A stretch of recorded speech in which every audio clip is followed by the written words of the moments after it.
सुस्वागतम सुस्वागतम सुस्वागतम.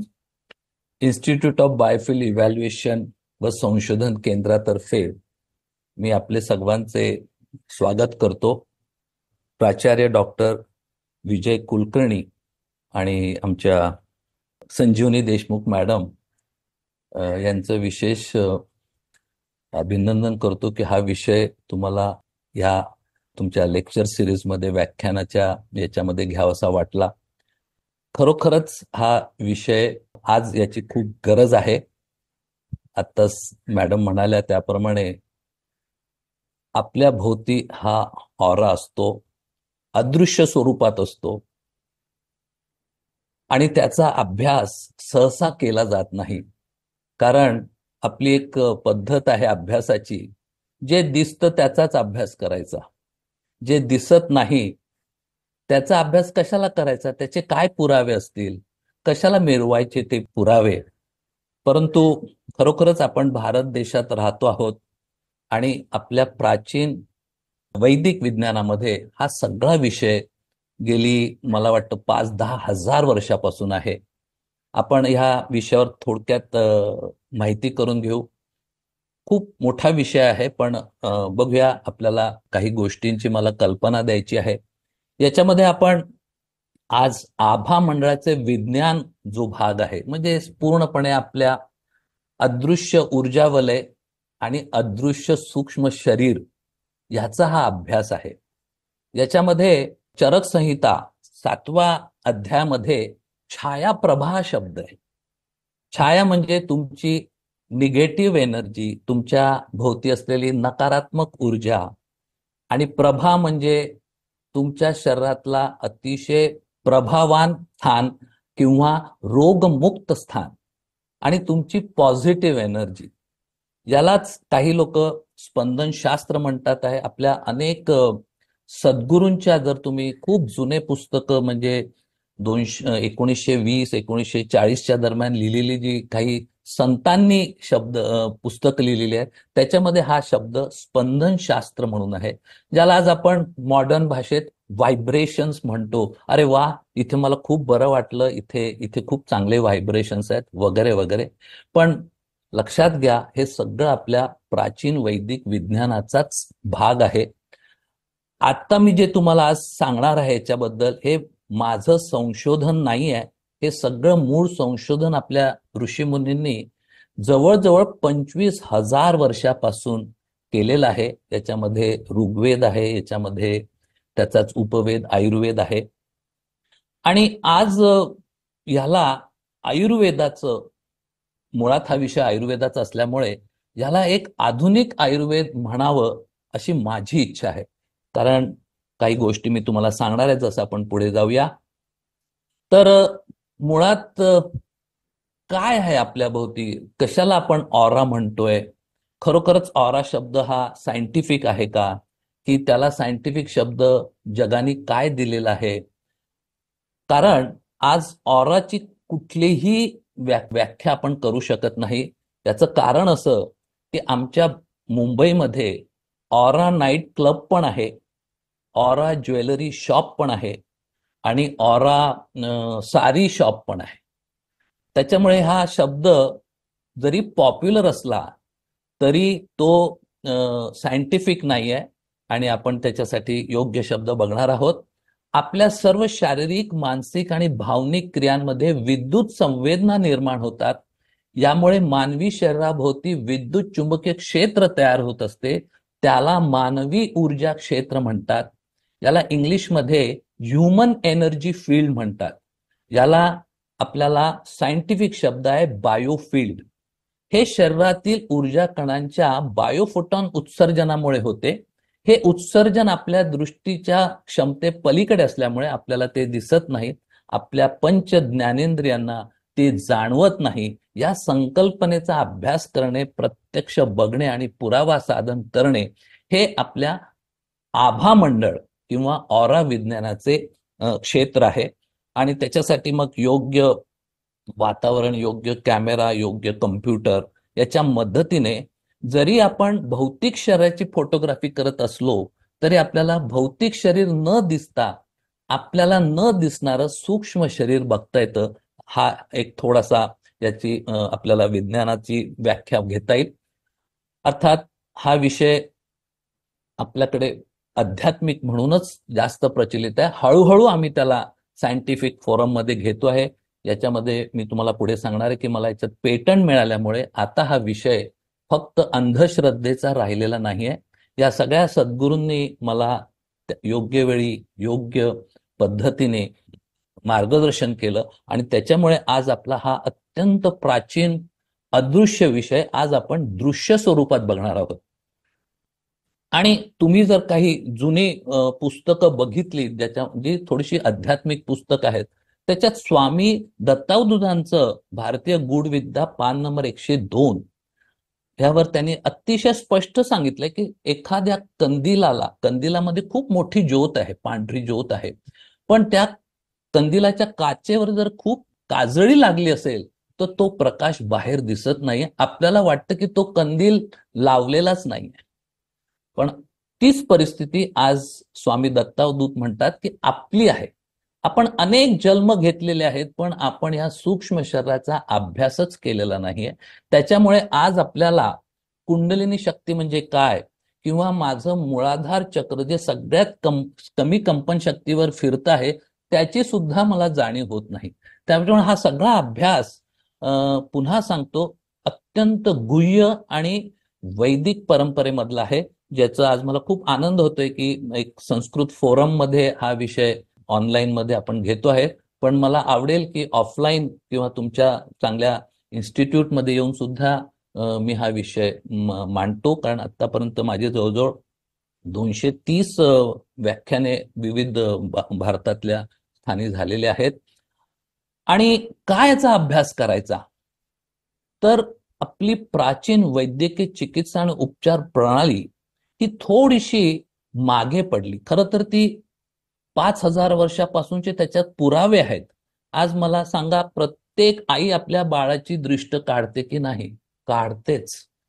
आज आपण श्रीफळ कुठल्याही देवळात गेलो तर नाही आपण फक्त पेढे फुलं नाही घेऊ, आपण एक श्रीफळ ठेवूया, नारळ ठेवूया. फक्त त्याची जी कृती करायला पाहिजे होती ती आज लोकांना माहीत नाहीये.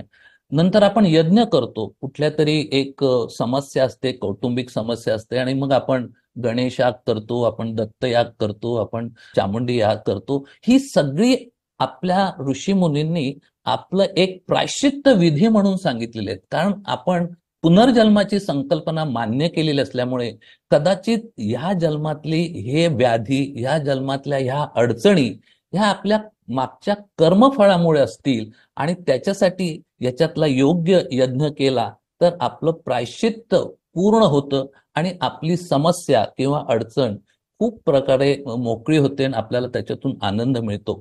तर हा सगळा भाग आज पुन्हा अभ्यास करण्याची गरज आहे. आणि याला दृश्य स्वरूपात जेव्हा आपण पुरावे देतो तेव्हा मात्र अनेक बुद्धिजीवी लोक सुद्धा म्हणतात नाही, हा अभ्यास खरोखरच करायला पाहिजे. आज आपण त्याच्याच दृष्टीने पुढच्या 1 तासाभरात हा सगळा अभ्यास करणार आहोत. मुळात ॲलोपॅथीच्या आज लोक मागे जातात आहे, त्याचा इतिहास फक्त 200 वर्षाचा आहे. आणि त्याच्यामुळे या सगळ्या गोष्टींची कल्पना घेऊन आमच्या संस्थेने काही उद्देश मनामध्ये ठेवले होते आणि 2013 मध्ये आम्ही ही इन्स्टिट्यूट निर्माण केली. आणि ह्या अदृश्य शरीराचा, ज्याला आपण सूक्ष्म देह म्हणतो, ऊर्जावलय म्हणतो, त्याचा अभ्यास कुठल्या मार्गाने करायचा ह्याचे उद्दिष्ट आम्ही नक्की केले आणि त्यानुसार आमचा हा प्रवास सुरू आहे. प्राचीन चिकित्सा आणि उपचारांच्या नियोजनासाठी वैदिक विज्ञानाची ओळख करून देणे, वैदिक शरीरशास्त्राचा मानवी शरीरशास्त्राशी असणारा संबंध पुराव्यानिशी सादर करणे, आयुर्वेद, होमिओपॅथी, निसर्गोपचार किंवा इतर ऊर्जा उपचार प्रणाली यांना निदान आणि उपचारांच्या नियोजनासाठी मुख्य प्रवाहात आणणे. काही गोष्टी मी नंतर पुढे सांगणार आहे. आज ॲलोपॅथीच्या निदानासाठी बऱ्याच वैद्यकीय चाचण्या आहेत. मला नावं सांगायची गरज नाही. सोनोग्राफी आहे, MRI आहे, पेट स्कॅन आहे, एक्सरेज आहेत. पण छायाप्रभा ही आयुर्वेदाची शाखा प्रतिबंधात्मक निदानासाठी अधिक प्रगत तंत्रज्ञान आहे, याचा प्रचार आणि प्रसार करणे. थोडक्यात सांगतो की आज आपण जर ह्या मॉडर्न मेडिकल टेस्ट केल्या तर तुमचा रोग तुमच्या शरीरात स्थापन झाल्यावर ते पॉझिटिव्ह येतात. पण आपल्या ऋषीमुनींची जी ही पद्धत होती, याच्यामध्ये तुम्हाला पुढच्या 6 महिने ते 2 वर्षात आजार कुठे येणार आहे हे पण सांगण्याची क्षमता आहे. म्हणून याचा अभ्यास जरूर केला पाहिजे. आणि शेवटी ऊर्जा, अदृश्य ऊर्जा किंवा सूक्ष्म शरीर अधिक सहजपणे आणि वारंवार अभ्यासासाठी दृश्य स्वरूपात दाखवल्यामुळे वैज्ञानिक आणि बुद्धिजीवी वर्गात आभामंडळ विज्ञानाची, ज्याला आपण ऑरा सायन्स म्हणू शकतो, इंग्लिशमध्ये याला बायोफिल्ड सायन्स म्हणतात, याची मान्यता स्वीकारण्यास मदत करणे, असा हा सगळा अभ्यास आहे. आणि आज आमचं असं लक्ष आहे की आज आपण जी काही औषधं घेतो, डोकं दुखलं म्हणून लगेच क्रोसिन घेतो, हा सगळा भाग आपण जर कमी केला किंवा आपण त्यांना योग्य, ज्याला आपण मी शब्द थोडासा चुकीचाही वापरत असेल, आजीचा बटवा ज्याला आपण म्हणतो, की आपण आपल्या पारंपरिक उपचारांना बगल देऊन आपण ह्या ॲलोपॅथीच्या मागे लागतो, मॉडर्न मेडिसिनच्या मागे लागतो. त्याची पण एक स्थान आहे, त्याचं पण महत्व आहे. पण प्रत्येक छोट्या मोठ्या गोष्टीसाठी आपण क्रोसिन घेणं किंवा ऍसिडिटीसाठी गोळी घेणं किंवा पोट साफ होण्यासाठी घेणं हे बरोबर नाही आहे. तर आपल्याला आपल्या जीवनशैलीचा अभ्यास करायचा आहे आणि त्याच्यामध्ये काही आपले चुका होत आहे का, आपल्याला झोप किती लागते, आपलं पोट कसं साफ होत आहे, आपल्याला स्वप्न कुठली पडतात, ह्या सगळ्या गोष्टींचा जर आपण अभ्यास केला तर बरेचसे उपचार आपल्या घरीच आपल्याला मिळू शकतात. हे मला तुम्हाला सांगायचं आहे. थोडक्यात आमच्या या इन्स्टिट्यूटचा प्रवास थोडक्यात सांगतो. गेली 11-12 वर्ष आपण मानवी ऊर्जा क्षेत्र किंवा बायोफिल याच्यावर संशोधन करत आहोत. जवळजवळ आत्ता आमच्याकडे 2300हून अधिक लोकांनी स्कॅन केलेला आहे. आपण प्रत्येकाचे जवळजवळ 40 फोटोग्राफ्स घेतो, त्याच्यामुळे जवळजवळ 75,000 प्लस आपल्याकडे स्कॅन आहेत. जनजागृतीसाठी दिलेल्या व्याख्यानाची संख्या 200च्या वर आहेत.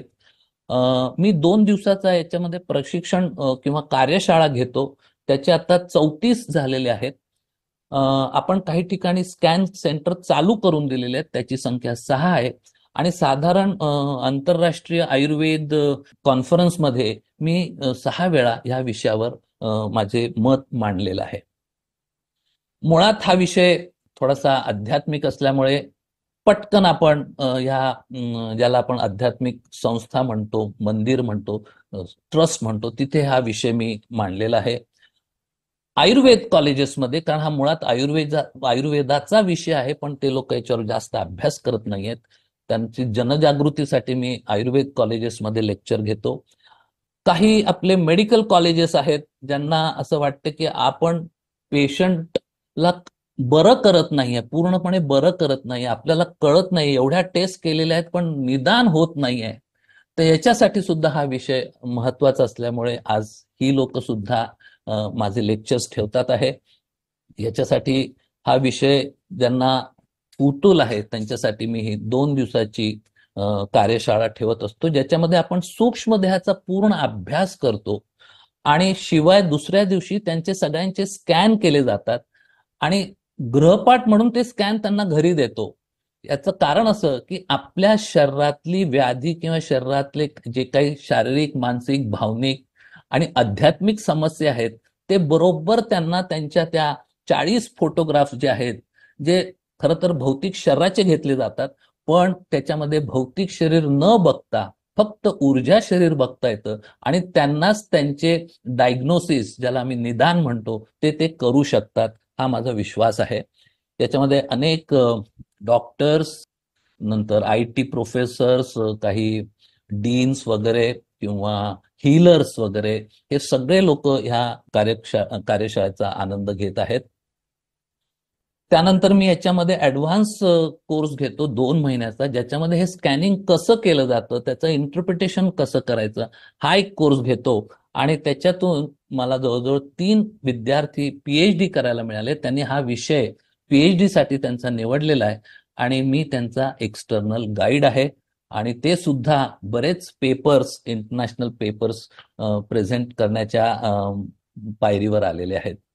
तर मुळात आपल्याला हा जो देह आपण बघतोय, हा जरी भौतिक देहाचा आपल्याला आउटलाईन दिसत असेल, तरी याच्यात तुम्हाला भौतिक देहाचे अवयव, रंग काहीही दिसणार नाही. फक्त ऊर्जा शरीर बघता येईल, ज्याच्यामध्ये आपण बघतोय की 7 चक्र आहेत. त्याच्यानंतर तुम्हाला काही मेरिडियन्स म्हणजे ऊर्जावाहक नाड्या ह्या बघता येतात. अर्थात हा थोडासा खोल अभ्यास आहे, आपण तो थोडासा पुढे जाऊया. पण ह्याच विषयावर मी पेटंट काढलेलं आहे की तुमच्या सूक्ष्म शरीराच्या फोटोग्राफीवरून अचूक निदान तसेच योग्य उपचारांचे नियोजन आणि आणि दुर्धर व असाध्य रोग विषयक समस्यांचे उपचारानंतर यशाचे पुरावे हा माझा संशोधनाचा भाग होता. आणि याच्यासाठी जी लागणारी यंत्र प्रणाली आहे, सॉफ्टवेअर आहे, ज्याला आपण एक प्रोटोकॉल म्हणतो, त्याच्यावर मला पेटंट मिळालेलं आहे.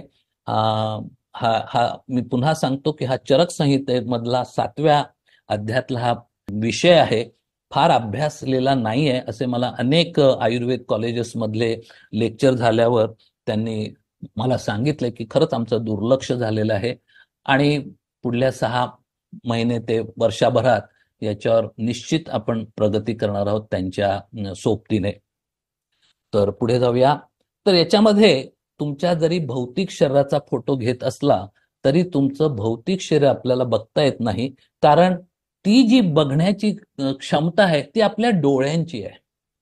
त्याच्यामुळे सूक्ष्म देहाला जे बघायची जी कंपन शक्ती आहे किंवा डोळ्याची क्षमता आहे ती आपल्याकडे नाही आहे. पण आपल्या सद्गुरूंकडे, त्यांच्या सत्पुरुषांकडे, त्यांच्या परात्पर गुरूंकडे जे होती, त्यामुळे ते जेव्हा आपल्याकडे बघायचे तेव्हा ते आपला भौतिक देह नाही बघायचे, आपला सूक्ष्म देह बघायचे. आपल्या भोवती असलेला ऊर्जा वलय बघून ते सांगायचे की ही व्यक्ती कशी आहे, कुठून आलेली आहे, पुढे याला काय होणार आहे. हा सगळा विषय आज आपण जवळजवळ 80-85% पर्यंत अचूक मार्गदर्शन करतो आहे. उदाहरणार्थ इथे मी तुम्हाला दाखवलंय की आज आपलं spiritual quotient, intelligent quotient, emotional quotient हे सगळे आपण एक प्रश्नावलीवरून सोडून घ्यायचा प्रयत्न करतो, पण इथे आम्हाला ते सरळ बघता येतं. तर हा सगळा अभ्यास मी थोडासा कार्यशाळेत घेऊ शकतो. पण मी तुम्हाला आता पुरावे दाखवतोय की इथे आपण बघताय की जी डावीकडची प्रतिमा आहे तुमच्या, त्याच्यामध्ये हृदय चक्र हे अति सक्रिय झालेलं आहे. याच्यामुळे ही व्यक्ती फार एक भ्रमात असते की मी जे बोलतोय, मी जे विचार करतोय, मला जे समजतं तेच खरं. आणि त्याच्यामुळे जी काही समस्या त्यांच्या कुटुंबात झाली होती आणि त्यांच्या कुटुंबातल्या लोकांनी त्यांना आमच्याकडे स्कॅनला आणलं, तेव्हा मी बघितलं ते आणि सांगितलं की पुन्हा तुम्ही एक 15 मिनिटं ध्यान करा. आणि पुन्हा जेव्हा मी त्यांचा स्कॅन केला तेव्हा ते हृदय चक्र बऱ्यापैकी संतुलित झालं होतं. तर हा भाग आज आपल्याला पुराव्यानिशी दाखवू शकतो आणि हेच पतंजली योगशास्त्राचं तंत्रज्ञान आहे किंवा त्याच्यातली माहिती आहे आणि त्याला पुरावे देणारं हे तंत्रज्ञान आहे. अजून बघूया आपण. आज आयुर्वेदातल्या लोकांना नाभीचक्र सरकलेलं माहिती आहे, ते कधी डावीकडे किंवा उजवीकडे जाते, पण आमच्या तंत्रज्ञानाने आपण त्यांना पहिल्यांदा दाखवलं की तुमचं विशुद्धी चक्र सुद्धा डावीकडे किंवा उजवीकडे सरकू शकतं आणि त्याचे जे ज्याला आपण कारण म्हणतो, जीवनात अपयश, भावनिक अस्वस्थता किंवा प्रचंड संघर्षमय जीवन, हे आपण त्याच्यावरून सांगू शकतो. तर हा खूप मोठा पुरावा आज आपण ह्या तंत्रज्ञानाने मिळवून दिलेला आहे. मला वाटतं नाभी चक्र सरकणं डावीकडे किंवा उजवीकडे आणि मग पोटाचे वेगवेगळे आजार होणं हे आयुर्वेदाला माहिती आहे. त्याचाही आज आपण अभ्यास किंवा पुरावे घेऊ शकतो. नंतर हा थोडासा आणखीन गुह्य विषय मी म्हणेन की एखादा मुलगा एक 7-8 वर्षाचा आहे पण खूप अस्वस्थ आहे, खूप भित्र आहे, अभ्यास लक्षात राहत नाही, तेव्हा आपल्याला जेव्हा त्याचा स्कॅन केला जातो तेव्हा आपल्याला लक्षात येतं की आई वडिलांना मग प्रश्न विचारावे लागतात आणि मग आई सांगते की हो, हा जेव्हा माझ्या पोटात होता तेव्हा माझा एकही दिवस सुखाचा गेलेला नाही. याचा अर्थ असा की आपल्या ऋषीमुनींनी जे सांगितलंय की गरोदर स्थितीमध्ये खूप चांगलं ऐका, खूप चांगलं वाचा आणि खूप चांगलं बघा, हा जो भाग आहे म्हणजे ही सगळी ऊर्जा त्या पोटातल्या बाळाला जात असते आणि त्यानुसार सुद्धा त्याची घडण ह्या आयुष्यातले एक विचार, तयार होत असतात, हे आज आपण फोटोच्या पुराव्यानिशी सांगू शकतो. मध्ये कोरोनाच्या काळामध्ये बरेचसे योगासनं हे रिकमेंड केले होते, पण त्याच्यामधला हा जो वशिष्ठासन आहे याच्यावर आम्ही प्रयोग केला आणि असं लक्षात आलं की आपल्या हातामध्ये थोडंसं ऊर्जावाहक नाड्या आणि त्याची नावं कदाचित तुम्हाला माहित नसतील, पण याच्यामध्ये हार्ट, लंग आणि पेरिकार्डियम आहे आपल्या हातात. तर ह्याच्यावर दाब पडून आपण फुफ्फुसाला जास्त प्राणवायू देऊ शकतो, हे आम्ही या टेक्नॉलॉजीने त्याचा पुरावा दिलेला आहे.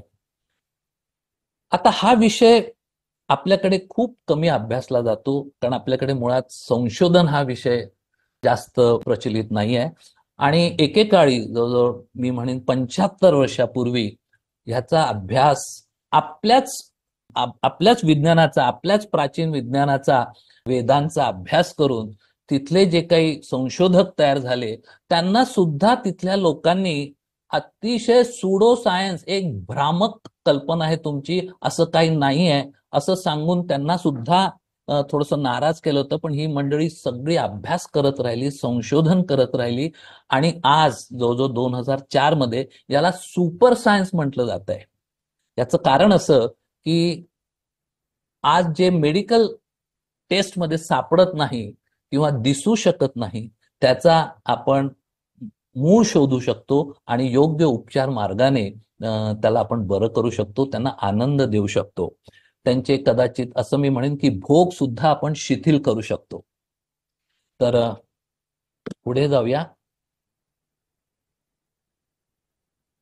तेव्हा ऑरा हा शब्द मला माहिती आहे की खूप पॉप्युलर आहे, पण मी जसं सांगितलं की तो सायंटिफिक नाही आहे.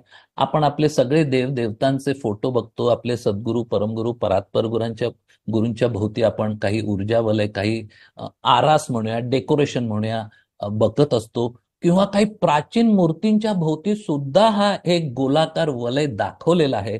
हा सगळा अभ्यास त्या त्या काळी त्या त्या लोकांना त्यांच्या क्षमतेने हा दिसत असला पाहिजे आणि तीच प्रथा पुढे काही चित्रकारांनी, पुढे काही मूर्तिकारांनी ती प्रचलित केली होती, पण आपण मात्र अनेक वर्ष त्याचा अभ्यास केलेला नाहीये.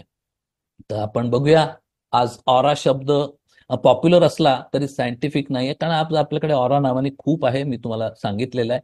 अजून एक गोष्ट मला सांगायची असते की हे जे चित्र इंटरनेटवर आहेत, ही खूपच एक प्रकारची फसवणूक आहे असं मी म्हणेन. हे खरे ऑरा फोटोग्राफी नाही आहे, हे ग्राफिक्स आहेत. याच्यामध्ये तुम्हाला बऱ्यापैकी फसवलं जाते. काही लोक तर सांगतील की तुम्ही तुमचा फोटो पाठवा पासपोर्ट साईज आणि आम्ही तुम्हाला चक्र अनालिसिस सांगू. शुद्ध फसवणूक आहे आणि ह्याच्यामुळेच आज ऑरा शब्द पॉप्युलर पण झालाय, पण तो हळूहळू बदनाम पण होत राहिलेला आहे. तर खरा शब्द म्हणजे मला तुम्हाला एक विनंती करायची की ह्या खोट्या प्रचारामध्ये तुम्ही फसू नका. मग आपल्याला बघायचंय की मग प्राचीन विज्ञान खरंच कसं बघता येईल, कसं त्याचा अभ्यास करता येईल. कारण आज बरेच बुद्धिजीवी लोक म्हणतात, हे पहा मला दिसत नाही, मी मानणार नाही. तर हा सगळा अदृश्य विषयाचे मग पुरावे कसे द्यायचे. आज आपण ह्या तंत्रज्ञानाने पुरावे देऊ शकतो. वास्तविक हे विज्ञान खूप प्राचीन आहे. आपल्याकडे जेवढी ग्रंथ संपदा आहे, जी आपण बरीच लोक पारायणासाठी घरी पुस्तकं पण वाचतात, त्याच्यामध्ये मला वाटतं खूप नावं आहेत. भगवद्गीता आहे, कोणी कशाचं पारायण करतं, याच्यामध्ये हा सगळा विषय दिलेला आहे. पण आपण पारायणच्या उद्देशाने ते किती लवकर वाचून टाकू हा भाग असल्यामुळे आपण त्यातला मुख्य बोध घेत नाहीये. आणि बरेचसे लोक मला सांगतात की हा सायंटिफिक होऊ शकत नाही विषय. तर माझ्या पुढे मग एक प्रश्न असतो त्यांना की एक फळ झाडावरून पिकलं तर ते खालीच का पडतं.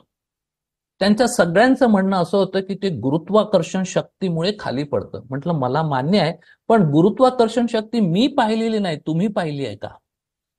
ते म्हणे नाही, त्यांच्याकडे याच्यावर उत्तर नसतं. तर मग मी त्यांना पुढे सांगतो की आज गुरुत्वाकर्षण शक्ती पृथ्वीची जी दिसत नाही त्याचा एवढा अभ्यास झालेला आहे की आपल्याला भरती ओहोटी कधी येणार आहे, कुठल्या तिथीला हे सांगता येतं. एखादं इंजिन जर आपल्याला, एखादं यान जर आपल्याला पृथ्वीच्या बाहेर सोडायचं असेल तर त्याला किती क्षमतेचं इंजिन लागेल हे सांगता येतं.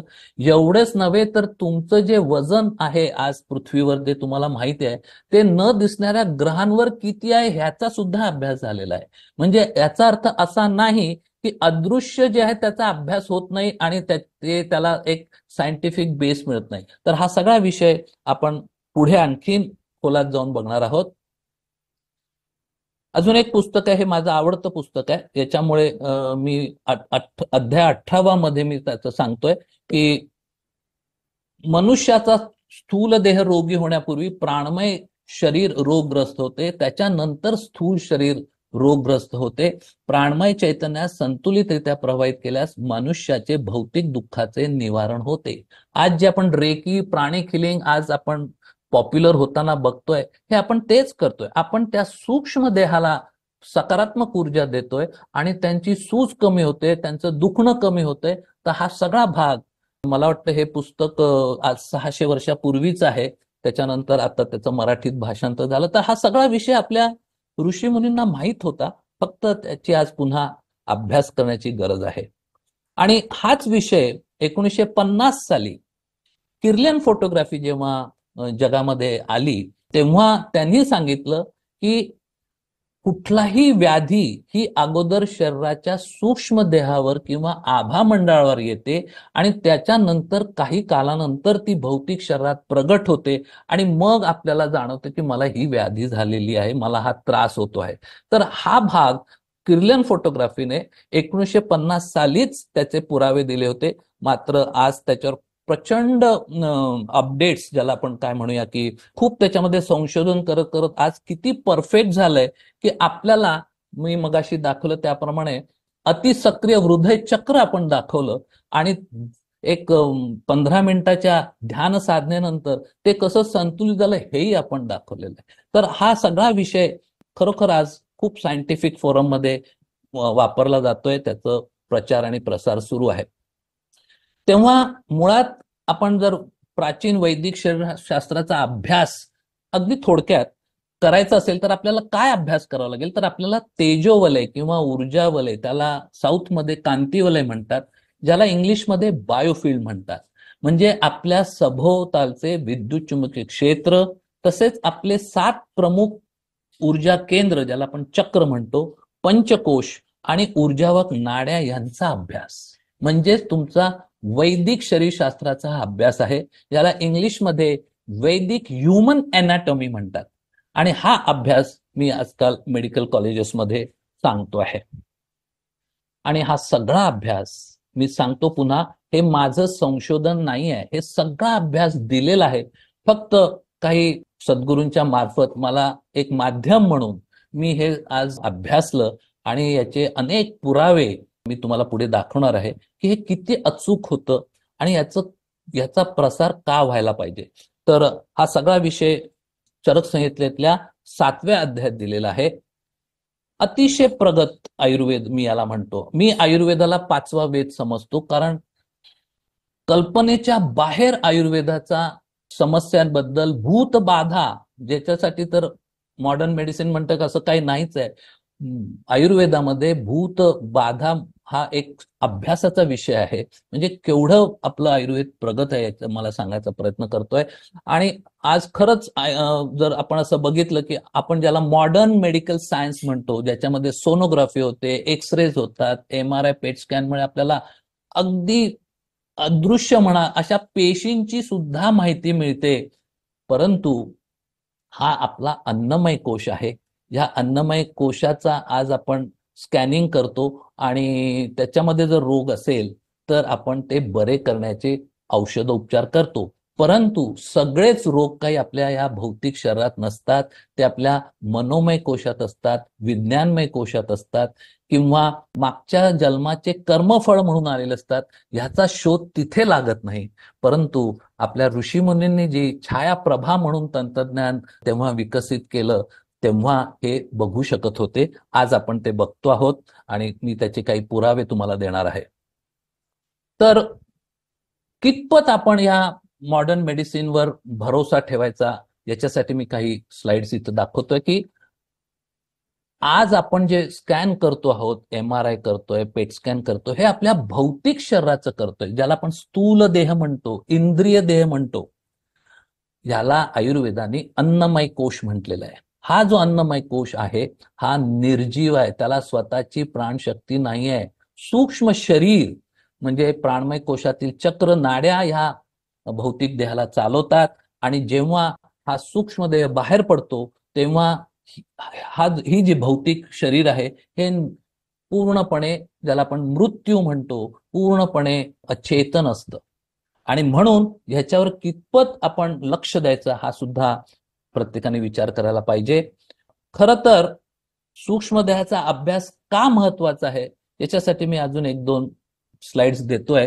मुळात आपण कुठलंही नवीन यंत्र, मशीन घरी घेतलं तर त्याच्याबरोबर एक नियमपत्रक येतं, ज्याला आपण मॅन्युअल म्हणतो, आणि त्यांचं असं म्हणणं असतं की हे वाचल्याशिवाय तुम्ही त्या प्रॉडक्टला वापरू नका. कारण का, तर त्या प्रॉडक्टची खरी देखभाल कशी करायची, त्याला कसं पुसायचं, त्याची कॅपॅसिटी ओळखून त्याच्यात काय तुम्ही काम करू शकता हे सगळं दिलेलं असतं.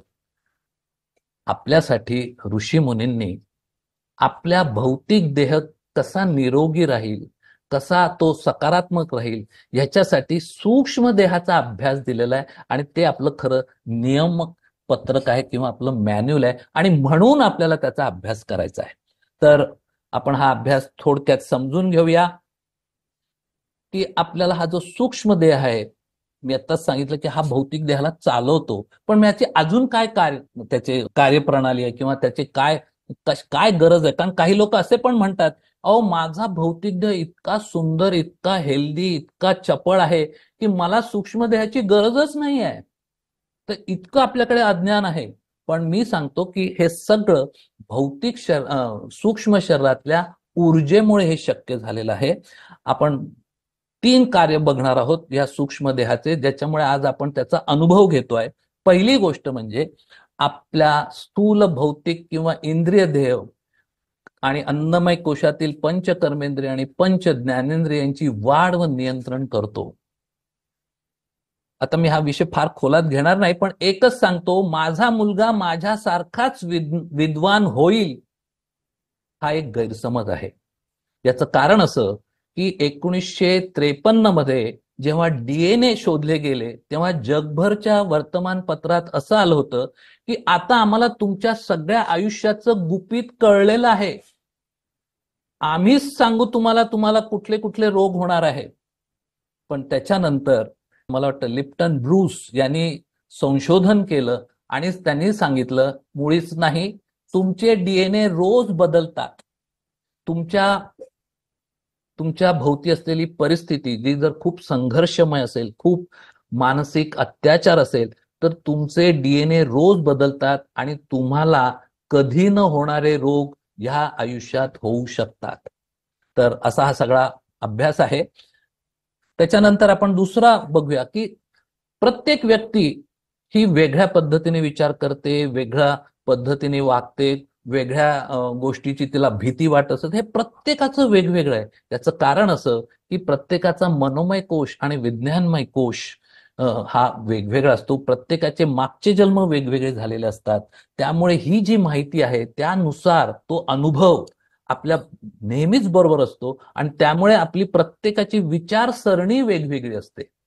तर हा सगळा भाग आपण सूक्ष्म देहामुळे बघतो आहोत. आणि तिसरं सगळ्यात महत्वाचं सूक्ष्म देहाचं कार्य म्हणजे हा सतत ह्या सूक्ष्म सृष्टीशी कनेक्टेड असतो.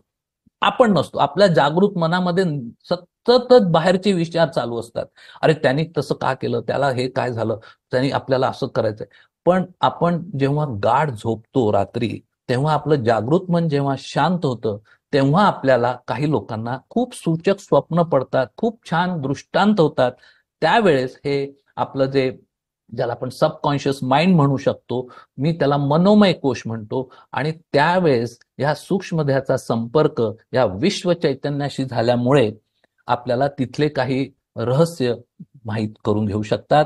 आपल्याकडे आईन्स्टाईननीच सांगितलेलं की मला जेव्हा त्याला विचारलं गेलं की तुम्ही एवढे शोध 100-200 शोध कसे लावले, म्हणाले मी नाही लावले, मला बरोबर त्याची प्रेरणा होत गेली आणि त्याच्यानुसार ते झालेलं आहे. तर हा सगळा भाग खूप अभ्यास करण्यासारखा आहे. पण आपण पुढे जाऊया.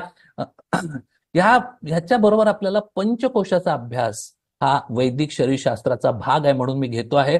आपल्याला माहिती आहे 4 देह आहेत, जो जड देह, भौतिक देह, स्थूल देह, इंद्रिय देह. त्याच्यानंतर आपला हा लिंग देह किंवा सूक्ष्म देह आहे. वास्तविक डीएनए मुळे लिंग तयार होत नाही. आपल्या लिंग देहामुळे आपण पुरुष किंवा स्त्री होणार असतो, पण हा अभ्यास अजून सूक्ष्म आहे. म्हणून मी डीएनए थेरीला फार महत्व देत नाही. त्याच्यानंतर त्याहून सूक्ष्म कारण देह आहे. आता हा कारण देह म्हणजे एखाद्या जेव्हा विमान पडतं तेव्हा त्याचा ब्लॅक बॉक्स शोधला जातो, कारण शेवटच्या क्षणापर्यंत त्याची माहिती त्याच्यात असते.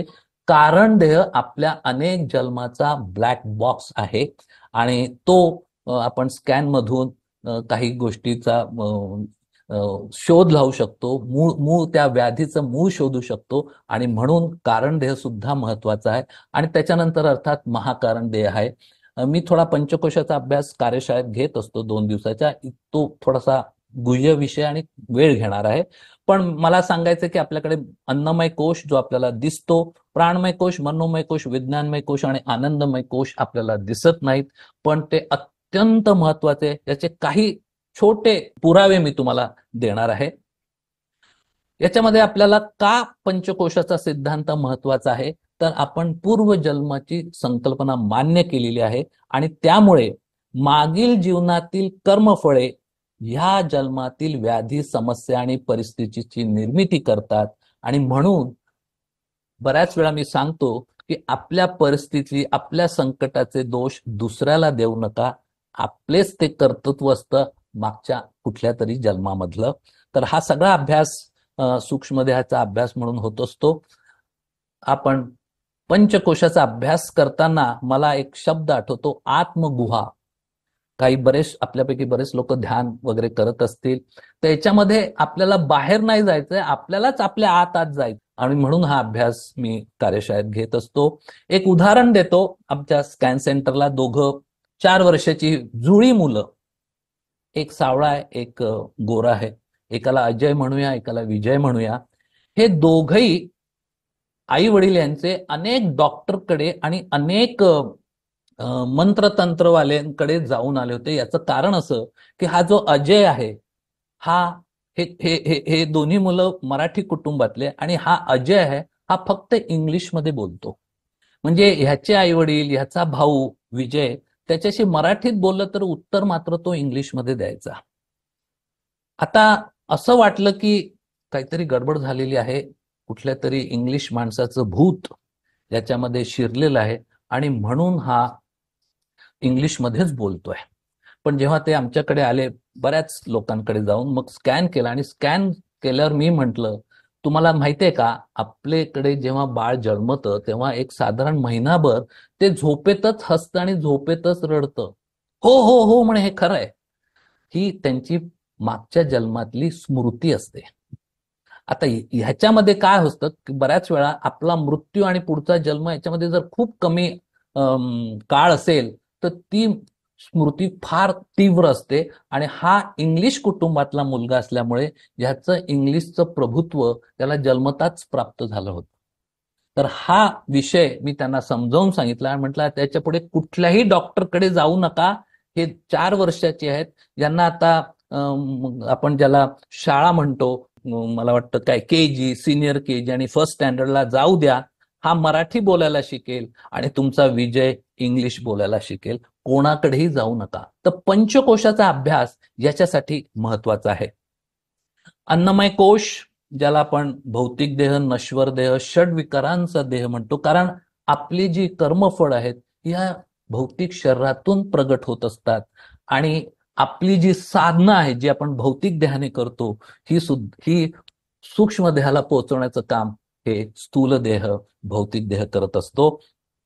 याच्यानंतर प्राणमय कोश, आपलं हृदयाचं स्पंदन, रक्ताभिसरण, नाडीचा वेग, श्वास, तापाचं नियंत्रण, हार्मोन्स, याचं जी काय आपली केमिस्ट्री चालू असते. आपल्याला वाटतं हे मेंदूच्या मार्फत सगळं कंट्रोल होतंय का? मुळीच नाही. आपल्याकडे काही कोमामधले पेशंट आहेत. मोठ्या हॉस्पिटलमध्ये, प्रत्येक हॉस्पिटलमध्ये कोमामधले पेशंट्स आहेत. त्यांना पूर्णपणे दिवसभर नाकाच्या नळीतून त्यांना फूड दिलं जातं, लिक्विड दिलं जातं. परंतु त्यांचा ईईजी म्हणजे मेंदू शून्य असतो, मेंदू काही काम करत नाही, ते लोक ओळखत नाही, त्यांचे डोळे बुबुळ प्रकाशाला रिस्पॉन्ड करत नाहीत, त्यांच्या कानामागे फटाका फोडला तर त्यांना ऐकू येणार नाही. परंतु त्या पेशंटचं रोज रात्री युरिन आउटपुट चेक केलं जातं आणि बघितलं जातं की सिस्टीम बरोबर आहे. हे कोण करतंय? तर प्राणमय कोशातल्या चक्र आणि नाड्या करत असतात. आणि मी ह्यालाच खरा मेंदू म्हणत असतो. आणि बघा ना तुम्ही, काही बऱ्याच व्यक्तींनी मला सांगितले की अहो, एखादी वाईट बातमी आली तर आम्हाला लगेच टॉयलेटला पळावं लागतं. तर हा भाग सगळा भावनांचा आहे. माहित नाही मी किती याच्यामध्ये कव्हर करू शकतो. मनोमय कोश सुद्धा आपल्या बऱ्याच व्याधींचा मूळ हे मनोमय कोशात असतं. याच्यामध्ये मागच्या जन्मातले प्रेम, तिरस्कार, भय हे सगळे आपण आपल्या बरोबर घेऊन आलेलो आहोत. आपल्याकडे आपल्या ब्लॅक बॉक्समध्ये ही सगळी माहिती आहे आणि याला मी कार्मिक अकाउंट म्हणतो. एखादी व्यक्ती उगाचच आपल्याला काही संबंध नसताना त्रास देते आहे. आपल्याला वाटतं अरे बा, मी इतका सज्जन, मी इतका प्रामाणिक, मी काहीच केलं नाही तरी हा मला का त्रास देतो? इथे आपल्याला कार्मिक अकाउंट लेजर उघडावं लागतं आणि मग लक्षात येतं की बापरे, कुठल्या तरी जन्मात आपण सुद्धा याला त्रास दिलेला आहे. तर हा कार्मिक अकाउंट आम्ही स्कॅनमध्ये बघतो आणि योग्य मार्गदर्शन करू शकतो. त्याच्यानंतर आपण बघूया विज्ञानमय कोश. आज प्रत्येक वर्गात 50 ते 100 व्यक्ती शिकत असतात, विद्यार्थी असतात आणि 1-2च टॉपला असतात. याचं कारण सुद्धा विज्ञानमय कोशात त्यांचा त्या जन्मातला अभ्यासामुळे त्यांना एक गोडी असते, रुची असते, त्यांना तो विषय पटकन समजतो आणि म्हणून ते आज टॉपर होतात. हा सगळा विषय आपल्याला विज्ञानमय कोशातून अभ्यास करता येतो. आज आपल्याकडे बरेचसे 10वी-12वीतले विद्यार्थी आई वडील घेऊन येतात. अहो, हा मुलगा अभ्यासच लक्षात राहत नाही, अहो हा अभ्यासाला बसत नाही. याची सगळी कारणं बघून, त्यांचे स्कॅन बघून योग्य मार्गदर्शन, रेकी, काही आयुर्वेद उपचार करून त्यांना बऱ्यापैकी आई वडिलांना तरी आनंद दिला जातो. कारण खरोखरच विद्यार्थी अभ्यास करतो आणि लक्षात ठेवतो. असो, मी तुम्हाला काही उदाहरणं देणार आहे. याच्यामध्ये हा बघा, पहिला तुमच्या डावीकडचं वरचं जे इमेज आहे त्याच्यामध्ये हा मुलगा अजून बसत नाही आहे, 6-7 महिन्याचा आहे, पण माउथॉर्गन 20-20 मिनिटं वाजवतो. हा मधला मुलगा 3 वर्षाचा आहे, स्टेज शो देतो, तबल्यामध्ये तबला वादन करतो. हा खालचा मुलगा याचा आहे, युएसचा आहे, 7 इन्स्ट्रुमेंट छान वाजवतो. रशियन मुलगा खूप सुंदर इन्स्ट्रुमेंट वाजवतो. आता हा जो तबलावाला आहे तो भारतातला आहे. त्याच्या आई वडिलांना जेव्हा विचारलं गेलं की का हो, तुमच्याकडे खूप तबला वादन चालू असतं का, तुम्ही खूप गरोदर असताना खूप रियाज केला का? त्यांच्या आई वडिलांनी उत्तर दिलं, आम्ही जन्मात तबल्याला हात लावलेला नाही. पण मग हा मुलगा कसा काय एवढा तरबेज झाला? याला ना काही शिकवणी झालेली आहे, तर हा त्याच्या मागच्या जन्मातली साधना, त्याचा मागच्या जन्मातला अभ्यास सांगतोय. असे अनेक उदाहरणं आहेत. बऱ्याच वेळा आपल्याकडे व्हॉट्सअपवर येतात सुद्धा, खूप दाखवतो. आता माहित नाही, एक दाखवायचा प्रयत्न करतो, पण स्क्रीन शेअर असताना कसं होणार आहे मला माहित नाही. तर ही सगळी बाळं आपल्याला व्हॉट्सअपमध्ये येत असतात. भन्नाट विज्ञान, भन्नाट कला दाखवतात आणि वय असतं 2, 3, 4, 5. तर हा अभ्यास त्यांच्या मागच्या जन्मातला असतो. आणि म्हणून आज सगळ्या सत्संगामध्ये जिथे जिथे माझे लेक्चर झाले तिथले गुरुवर्य, मठाधिपती सांगतात की बाबारो, तुम्ही खूप साधना करा, अगदी वय जास्त झालं तरी करा, कारण त्याची पुढची पायरी तुम्हाला पुढच्या जन्मात मिळणार आहे. असो, हा सगळा थोडासा अध्यात्मातला अभ्यास आहे. आनंदमय कोश.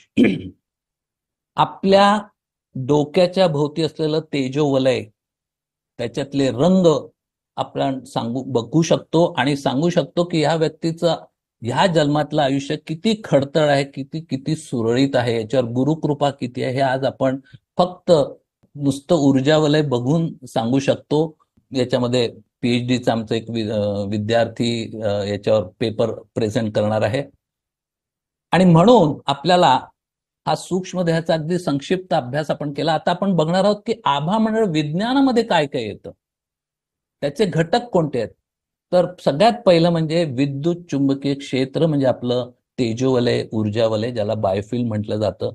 त्याच्यानंतर प्राणमय कोशातले ऊर्जा केंद्र चक्र आणि ब्रह्मरंध्रापासून संपूर्ण स्थूल शरीरभर पसरलेले 72,000 ऊर्जावाहक नाड्या. आता जरी हे स्थूल शरीरभर पसरले असले तरी हे सूक्ष्म देहात आहेत. भौतिक देहाचं तुम्ही कितीही मेडिकल पद्धतीने डिसेक्शन केलं, कापलं, तरी ह्या नाड्या तुम्हाला तिथे दिसणार नाही.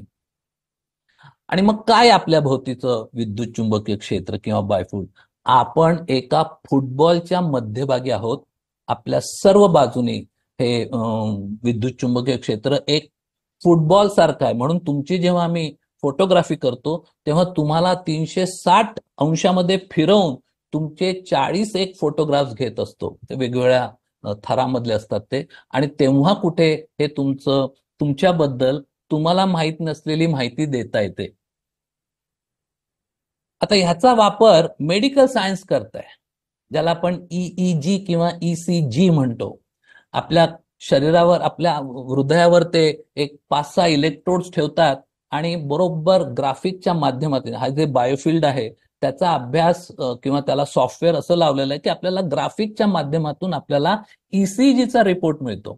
तर हा रिपोर्ट आपल्याला त्या हृदय आतमध्ये कसं काम करतंय, कुठला भाग निकामी झालेला आहे हे सांगू शकतं. एवढा हा अभ्यास या बायोफिल्डचा अचूक आहे. त्याच्यानंतर आपण बघणार आहोत ऊर्जा केंद्र किंवा चक्र. विदेशात याला ऊर्जा केंद्र म्हणतात, चक्र आपला विषय. पण ऊर्जा केंद्र अशासाठी योग्य शब्द आहे की समजा आपल्या एखादी कॉलनी असेल आणि त्याला एक सगळ्या मिळून एक ट्रान्सफॉर्मर असतो. तो जर ट्रान्सफॉर्मर उडाला तर ती संपूर्ण कॉलनी मधले लाईट जातात, पूर्ण कॉलनी अंधारमय होते. अगदी तसंच आहे, आपल्या प्रत्येक चक्राच्या अधिपत्याखाली काही अवयव आहेत आणि जर तुमचं चक्र असंतुलित झालं तर तुम्हाला त्या ग्रंथीमध्ये, अवयवामध्ये व्याधी निर्माण झालेले दिसून येत असतं. तर म्हणून ऊर्जा केंद्र हा खूप, चक्र किंवा ऊर्जा केंद्र हा अभ्यास खूप महत्वाचा आहे. ज्याला आपण षटचक्रांचे विज्ञान म्हणतो की औषधाशिवाय आपण बरे होऊ शकतो का? हो, आपण होऊ शकतो. कारण त्या व्याधी ज्या अवयवामध्ये आहेत त्या अवयवाचा अधिपती चक्र कुठलं आहे आणि त्या चक्राला संतुलित केलं, ज्याच्यामध्ये आपण रेकी वापरतोय, मॅग्नेट थेरपी वापरतोय, टेन्स वापरतोय, कपिंग वापरतोय, ह्या सगळ्या ऊर्जा उपचाराचे जे प्रचलित ऊर्जा उपचार आहेत त्याच्यामुळे आपण औषधाशिवाय बरा होऊ शकतो. याचे अनेक पुरावे आमच्याकडे आहेत. तेव्हा आपले 7 प्रमुख चक्र, ज्याला आपण मूळाधार चक्र, स्वादिष्ठान चक्र, मणिपूर चक्र, अनाहत चक्र, विशुद्धी चक्र, आज्ञा चक्र आणि सहस्रार चक्रांचा अभ्यास आहे. मी काही फार तो घेणार नाही, पण याच्यामध्ये पृथ्वी तत्वातली चक्र आणि स्वर्ग तत्वातली चक्र ही महत्वाची आहेत आणि त्याचा परिणाम काय होऊ शकतो, आपल्या साधनेतली प्रगती कुठल्या चक्रांमार्फत आपल्याला कळू शकते, हा सगळा तो अभ्यास आहे. त्याच्यानंतर चक्रांविषयी खूप माहिती आज पुस्तकात पण आहेत, त्याच्यामुळे मी काही फार बोलणार नाही. परंतु स्कॅनिंगच्या माध्यमातून स्कॅनमध्ये चक्र कुठे, कसं आणि त्याचं काय माहिती, हा अभ्यास मात्र मी थोडासा वेगवेगळ्या कार्यशाळेत वगैरे घेत असतो. आणि ह्या विषयावर, बायोफिल्ड सायन्सवर आज प्रचंड जगभर संशोधन सुरू आहे आणि कदाचित 5-7 वर्षामध्ये आपल्याला याच्यावर नोबल प्राइज मिळण्याची पण शक्यता आहे. दुर्दैवाने भारतामध्ये असं काही किंवा इन्फ्रास्ट्रक्चर नाही आहे, पण बघूया, आपण काहीतरी त्याच्यासाठी आमच्या संस्थेतर्फे प्रयत्न करणार आहे. विदेशी संशोधकांना असे आढळले की रोगांचा प्रादुर्भाव चक्रांच्या वागणूक, रंग, चमक, लय, आकार, स्वरूप आणि लवचिकता याच्यामध्ये होत असतो. ते जेव्हा असंतुलित होतात तेव्हा त्यांच्या अधिपत्याखाली ते अवयव दूषित होतात, त्यांना नीट ऊर्जा मिळत नाही आणि म्हणून ते, ज्याला आपण व्याधी म्हणतो, त्याचा आपल्याला अनुभव घेता येतो. आणि म्हणून चक्रांचा अभ्यास सुद्धा फार महत्वाचा आहे. आपण बघूया थोडक्यात. मूळाधार चक्र, ज्याला रूट चक्र म्हणतात, बेस चक्र म्हणतात, त्याला कुंडलिनी चक्र म्हणतात. आणि हा आपला मूळ आधार, जीवनाचा आधार म्हणतो. अन्न, वस्त्र, निवारा, सभोवतालच्या परिस्थितीशी सामना, संघर्ष यावर मात करून समाधानी जीवन पुढे जाणे, म्हणजे थोडक्यात संतुष्ट असणे. ठीक आहे, मला सगळंच मिळणार नाहीये, हा जो एक आहे हा आपला संतुलित मूळाधार चक्र सांगत असतं. कुंडलिनी शक्तीचं हे मुख्य बटन आहे. त्यामुळे बरेच सत्संगामध्ये रोज फक्त मूळाधार चक्रावर ध्यान केलं जातं, पण माझ्या मते ते चुकीचं आहे.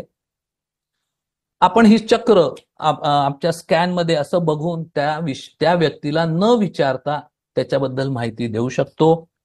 स्वादिष्ठान चक्र अतिशय महत्वाचं आहे.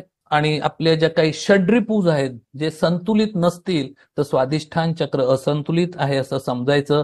आणि आपण ते चक्र ह्या माध्यमातून, ह्या फोटोग्राफीमधून बरोबर बघतो आणि पेशंटला सांगतो की बाबा काही गोष्टी तुम्हाला सोडून द्याव्या लागतील, त्याशिवाय तुमचं संतुलन होणार नाही. हा भाग सगळा मार्गदर्शनाचा. मणिपूर चक्र सगळ्यात मोठं चक्र आहे आपलं हे नाभी चक्र, ज्याला सोलर प्लेक्सस म्हणतात. हे सुद्धा चक्र आपण बघून ते सरकलंय का डावीकडे उजवीकडे, किंवा काही आपण ज्याला वशीकरण म्हणतो, करणी बाधा म्हणतो, ही दूषित ऊर्जा सुद्धा आपल्याला या नाभी चक्रामध्ये बघायला मिळते. आणि आपण सर्टिफाय करून देऊ शकतो की हो, हे तुमचं डॉक्टरचं काम नाही आहे, तुम्हाला त्या दूषित ऊर्जा काढणाऱ्या तंत्र माहीत असलेल्या व्यक्तीकडे जायला पाहिजे, तेव्हाच तुम्ही बरे व्हाल. असो, पुढे जाऊया. हार्ट चक्र, अनाहत चक्र, अतिशय ज्याला आपण आपले मानसिक दाता ज्याला म्हणतो, की जो पटकन आपल्या गोष्टी देऊन टाकतो, हे सगळं हृदय चक्र मध्ये आहे. कारण हा आपला मनोमय कोशाचा भाग आहे आणि तुमचं मागच्या जन्मेतलं जे काही दातृत्व आहे ते ह्या जन्मी सुद्धा बघता येतं. हे चक्र आपण इथे बघतो आहोत.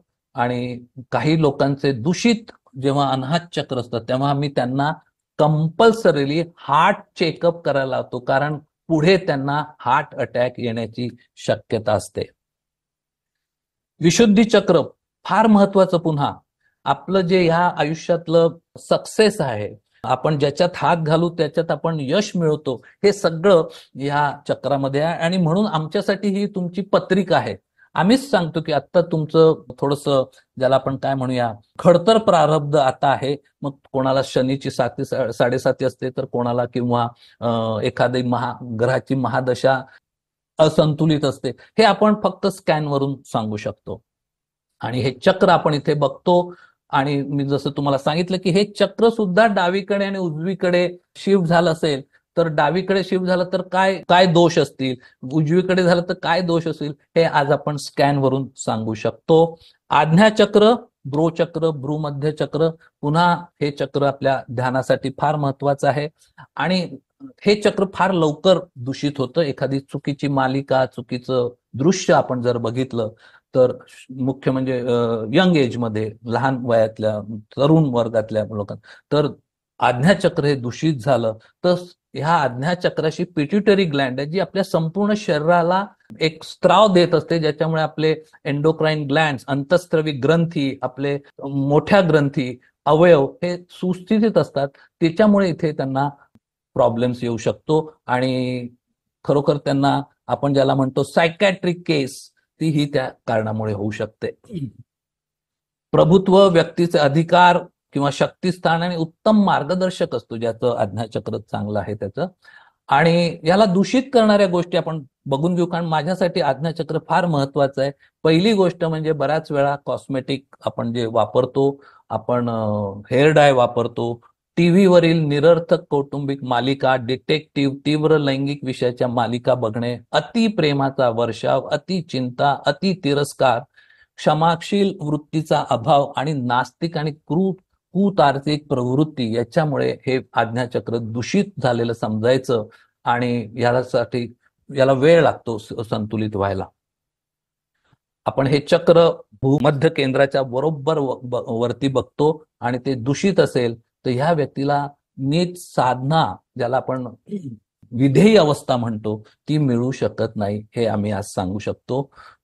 सहस्रार चक्र म्हणजे आपल्या निर्गुण अदृश्य सृष्टी आणि आपली सगुण सृष्टी, दृश्य सृष्टी, याच्यामधला हा दरवाजा आहे. खरे तर निर्गुण निराकार परमात्मा आणि सगुणाकार सृष्टी यातील दरवाजा आहे.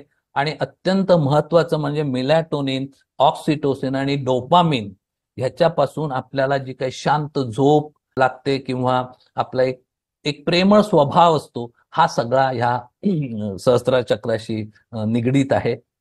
हे चक्र आपण इथे बघतो. आणि बरेचसे डिप्रेशनचे पेशंट्स गेलेले नाही, पुढे 5-6 महिन्यात जाणार आहेत, त्यांचे सुद्धा आम्ही अलर्ट देतो आणि योग्य योजना करायला सांगतो आणि त्याच्यामुळे ते त्या डीप डिप्रेशनमध्ये जात नाहीत. त्याच्यानंतर अजून एक महत्वाचा अभ्यास आहे आभामंडळाच्या विज्ञानामध्ये, ते म्हणजे आपल्या ऊर्जावाहक नाड्या. ह्याच्यामुळे आज आपल्याला प्राणशक्ती ही प्रत्येक अवयवाला पोहोचवली जाते आणि म्हणून आज याचं खूप आपण बघत असाल, केरळी मसाज आहे कुठे, ज्याला आपण काय म्हणतो सुजोक वगैरे जो प्रकार आहे, अॅक्युपंक्चर आहे, हा सगळा अभ्यास या ऊर्जावाहक नाड्यांमधलं असंतुलन किंवा खंडित प्रवाह हा नीट करण्याचा अभ्यास आहे हा. आणि आज अॅक्युपंक्चर खूप पॉप्युलर होत चाललेलं आहे. आमच्या मुंबईत जवळजवळ प्रत्येक उपनगरात एक अॅक्युपंक्चर सेंटर तुम्हाला मिळेल.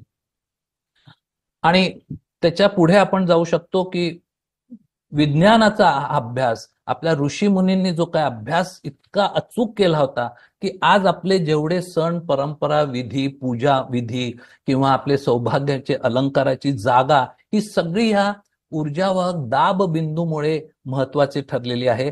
आपण जे काही अलंकार घालतो त्या स्थानी किती ऊर्जावाहक नाडीचे बिंदू आहेत आणि त्याला दाब दिल्यावर आपली प्रकृती कशी सुस्थितीत राहते, मन कसं प्रसन्न राहतं, हा सगळा अभ्यास आज आपण करू शकतो. आणि मी या विषयावर स्त्रियांचे आरोग्य आणि ऑरा शास्त्र, सण संस्कार विधी व परंपरा यामागचे विधान या विषयावर पण मी लेक्चर देतो, व्याख्यान देत असतो. तर आज आपण जी अॅक्युशास्त्राच्या पुस्तकातली जी 14 मेरिडियन्स आहेत, अर्थात पुन्हा मी याचं श्रेय चायनाला देईल, कारण आपल्याकडे जरी 72,000 नाड्या असल्या तरी त्यांनी 30-40 वर्ष त्याच्यावर संशोधन करून त्यांनी सांगितलं की ह्यापैकी फक्त 14 ऊर्जावाहक नाड्या, ज्याच्यामध्ये आपली सुषुम्ना आहे, आपली इडा नाडी आहे, आपली पिंगळा नाडी आहे, हे आहेत, हे फक्त 14 महत्वाचे आहेत. आणि ह्यांचा जर अभ्यास केला तर आपल्याला बऱ्यापैकी प्रत्येक व्याधीवर नियंत्रण करता येतं. आणि तुम्हाला माहिती आहे, आज चायनामध्ये सगळ्यात कमी सर्जरीज होत आहेत. पुढे बघूया आपण, मी आता तुम्हाला त्याचे स्कॅन इमेजेस दाखवतोय की जी सूक्ष्म देहातली नाडी आणि पुस्तकात दिलेली नाडी ही अगदी तंतोतंत आपण बघतो आणि योग्य उपचार करून आपण सूज म्हणा, ज्याला आपण ताठरणे म्हणतो, खांदा हात वरती जात नाही, ज्याला इंग्लिशमध्ये फ्रोझन शोल्डर म्हणतात, हा सगळा भाग आपण फक्त अॅक्युपंक्चरनी बरा करू शकतो.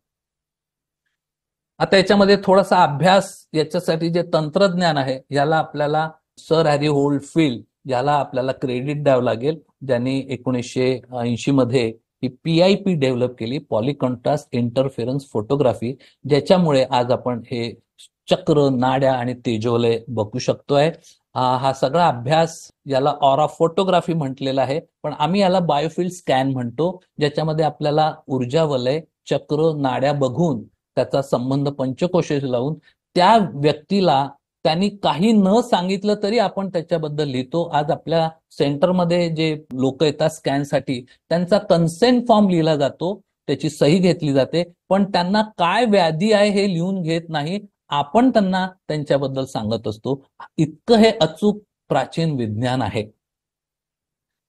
आपण काय बघतो तर डोक्याभोवती असलेल्या रंगीत तेजोल्याची माहिती मिळते. 7 प्रमुख चक्रांपैकी असंतुलित झालेली चक्र बघता येतात. 14 प्रमुख नाड्यांपैकी बाधित ऊर्जावाहक नाड्यातील खंडित प्रवाह बघता येतो. आणि विविध उपचार, तुम्ही आयुर्वेद घ्या, अॅक्युपंक्चर घ्या, जो काही थेरपी तुम्हाला योग्य वाटते, तुम्हाला जवळ आहे, ती घेतली तर किती फायदा झाला, किती तुमचं पर्सेंटेज मध्ये सकारात्मक परिणाम आला, हे सुद्धा आपण स्कॅनच्या दुसरा प्री आणि पोस्ट पुढचा स्कॅन करून सांगू शकतो.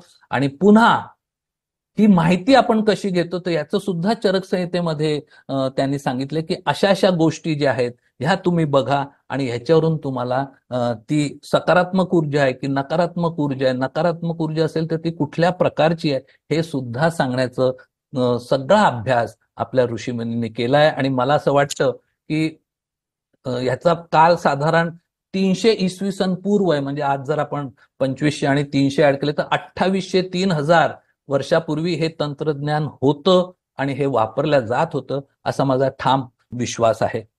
तर आपण याच्यामध्ये आधुनिक वैद्यकीय शास्त्राला हे आयुर्वेद आणि वैदिक शास्त्राचे पुरावे देऊन आज आपण ज्याला होलिस्टिक हिलिंग म्हणतात, की नुसतंच एकाच अँगलने पेशंटला ठीक न करण्याचा प्रयत्न करून खूप वेळ घालवायचा, त्याच्यावर जी योग्य उपचार पद्धती एकदम सुरू केली तर त्याला 2 दिवसात 8 दिवसात फरक पडतो, हे आपल्याला लोकांना सांगायचं आहे. सारांश, वैदिक शास्त्रानुसार आपल्या पंचज्ञानामुळे आपले फक्त भौतिक शरीरच जाणवते, आपण त्याला खूप महत्व देतो, परंतु आपले भौतिक शरीर निर्जीव आहे, हे सूक्ष्म शरीराद्वारे चालवले जाते. आणि हा आपला एक थोडासा आत्मबोध, आत्मशोध हा अभ्यास आहे, की प्रत्येकाला वाटते की आपल्याला आत्मसाक्षात्कार व्हावा, पण एक लक्षात घ्या, आपल्या सगळ्या हिमालयातल्या ऋषींनी अगोदर चक्र नाड्यांची संकल्पना जाणून ते चक्रांवर 7-7 वर्ष अभ्यास करून ते जागृतीमध्ये आणले आणि मग त्यांना आत्मसाक्षात्कार झाला. कारण आपली जी काही साधना आहे ही सगळी भौतिक देहाने जरी करत असलो तरी ही सूक्ष्म देहातल्या त्या त्या कोशापर्यंत, त्या त्या चक्रांपर्यंत जात असते आणि आपल्याला सुद्धा त्याची भौतिक शरीराच्या माध्यमातून अनुभूती सुद्धा होते. काही लोकांना टाळूवर एकदम थंड जाणवतो, काहींना टाळूवर कंपनं जाणवतात, काहीच्या तळहाताला प्रचंड कंपनं जाणवतात, त्यांना ऊर्जा जाणवते. हा सगळा अभ्यास आपल्याला करता येईल आणि हाच स्कॅनचा विशेष फायदा आहे. आज आपण बघू शकतो की सगळ्या देवता, सगळ्या निर्जीव आणि सजीव, आपल्याकडे ऋषीमुनींनी सांगितले की चर अचर यांना स्पंदन आहेत आणि ती सगळी स्पंदनं आज आपण या इमेजेस मधून घेऊ शकतो. मी फार याच्यावर आता बोलणार नाही कारण आपण बराच वेळ पुढे सरकलेलो आहे. आपण हा इथे सूर्याचा आणि सूर्यग्रहणाचा स्कॅन बघत आहोत आणि जरी आपल्याला सूर्य रोज पांढराच दिसत असला तरी त्याचे हे वलय वेगवेगळे आहेत. आणि मी थोडासा करायचा प्रयत्न केला, सूर्य जर रोज सारखाच दिसतो तर मग आपल्या पंचांगामध्ये शुभ दिवस, अशुभ दिवस, वर्ज दिवस, क्षय दिवस हे का लिहिलेले ऋषीमुनींनी याचा उलगडा होऊ शकतो. कोणीतरी त्याच्यामध्ये अभ्यास करण्यासारखा आहे. आपली ही छोटी बाळं, आजी आजोबा आपले औषधं विसरतात, त्यांचं दुखणं विसरतात आणि त्या बाळांबरोबर ते सतत खेळत असतात. त्यांना कुठे कंबरदुखी आठवत नाही, त्यांना कुठे गुडघेदुखी आठवत नाही. आणि याचं कारण असं की ह्या बाळांकडे अतिशय सकारात्मक ऊर्जा असते आणि त्यांचं सहस्त्रार चक्र, आज्ञा चक्र अतिशय विकसित झालेलं असतं. तर आपण आता बघूया काही स्कॅन मी तुम्हाला दाखवतोय की ह्या टेक्नॉलॉजी बद्दल थोडं सांगतो की आम्ही स्कॅन कसा करतो. तर खरं म्हणजे आपण नवजात 1 दिवसाच्या बाळाचंही करू शकतो, गरोदर स्त्रियांचंही करू शकतो, म्हणजे याला कुठलाही अपवाद नाही, जसं मेडिकल सायन्समध्ये आहे तसं. आणि याच्यामध्ये भौतिक, मानसिक, भावनिक व्याधी आणि आध्यात्मिक समस्येसाठी नव्हे तर आपण याच्यामधून भूतकाळातल्या घटना पेशंटला सांगतोय आणि भविष्य काळात कुठे काय होणार आहे याच्याबद्दल सांगतोय. इथे कुठलेही दुष्परिणाम नाहीये. तुमची फोटोग्राफी 8 फुटाहून होते एका ट्यूबलाईट खाली, म्हणजे तुम्हाला कुठल्याही प्रकारचं रेडिएशन नाही, कुठल्या प्रकारचं इंजेक्शन नाही. आणि इनसाइड आउट स्कॅनिंग पद्धती, म्हणजे तुमच्या शरीरातून जे ऊर्जा कण बाहेर येतात ज्याला आपण बायोफोटॉन्स म्हणतो, ते कॅप्चर करून तुमच्याबद्दल माहिती दिली जाते. म्हणजे तुमचे स्कॅन आम्ही रोज सुद्धा घेतले तरी कुठलाही अपाय नाही. भविष्य सूचक तुम्हाला पुढच्या काही समस्यांबद्दल अलर्ट दिलं जातं आणि स्त्रियांच्या मानसिक आणि भावनिक समस्यांसाठी अत्यंत उपयोगी आहे. आज जगभर ज्यांच्याकडे हे स्कॅन सेंटर आहेत तिथे लेडीज स्कॅन संख्या जास्त आहे, कारण त्यांचे जे भावनिक मानसिक व्याधी असतात ते मेडिकल टेस्टमध्ये येत नाहीत आणि औषध उपचार काय करायचे म्हणून हा मोठा प्रश्न असतो. पण ह्या लोकांना आपल्या सूक्ष्म देहाची फोटोग्राफी करून खूप छान त्यांना उपचार मिळालेले आहेत आणि त्याच्यातून सुटका झालेली आहे. आणि शिवाय कुठल्याही विशेष महागड्या उपकरणाची गरज असल्यामुळे हा अत्यंत कमी खर्चात हे स्कॅनिंग होत आहे. पुढे जाऊया. एक विशिष्ट असं रूम लागते 10 बाय 10 ची, ती आपल्याला बनवावी लागते. याचा अर्थ असा की मी तुमच्या घरी येऊन तुमचा स्कॅन करू शकत नाही, त्याला एक विशिष्ट रूम अगोदर तयार केली जाते आणि मग त्याच्यामध्ये तुमच्या भौतिक शरीराचा फोटो घेतला जातो, पण तुमचं भौतिक शरीर बघता येत नाही.